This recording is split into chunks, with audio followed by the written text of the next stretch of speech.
Hey friends, Thursday, April 9th. Here's your daily briefing for today. Let's start with what's happening in the world, especially with the COVID-19.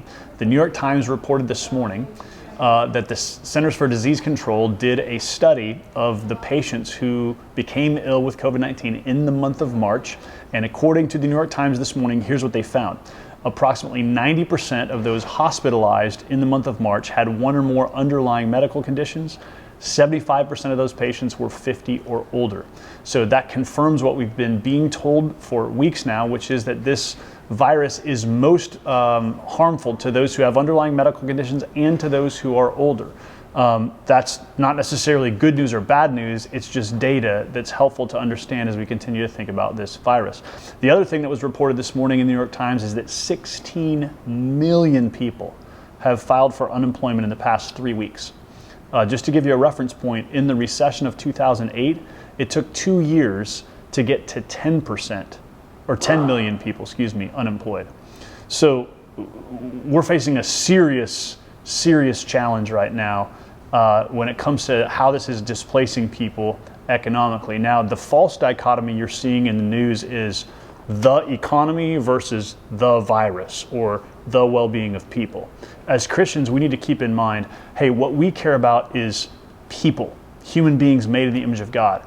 And medical issues affect people and economic issues affect people. And so we can't pit these against each other. We need to see that all of this is our concern as Christians. And so when 16 million people in the country are losing their jobs in 3 weeks, that's a significant concern no matter what is causing that. And that needs to be probably top of our minds now as we think about how to help and serve those around us.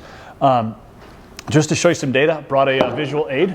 So here is the recent chart for the state of Nebraska. Here's what it shows. This purple line is how many hospital beds we need.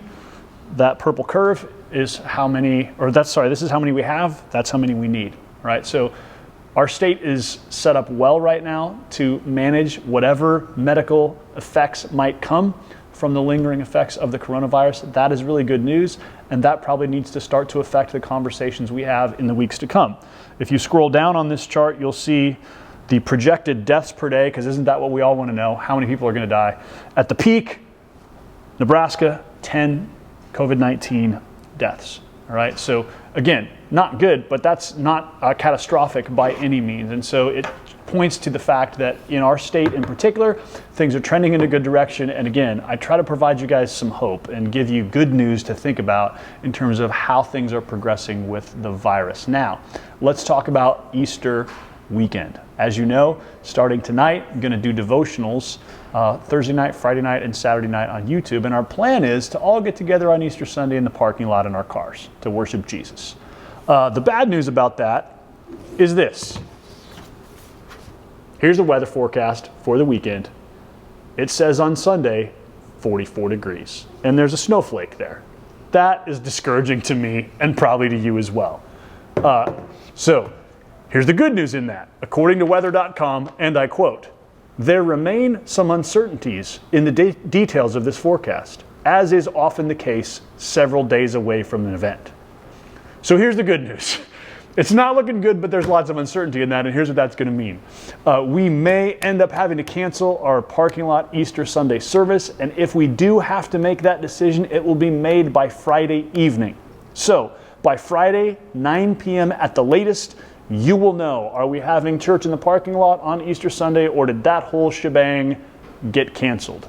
If it does have to get canceled, our fallback is just to do the living room liturgy, which we've been doing for weeks now. And so that will be sort of the plan B for Easter Sunday. I know many of you are looking to at least the idea of being together in somewhat of the same geography. And so I'm hopeful that we'll be able to do that.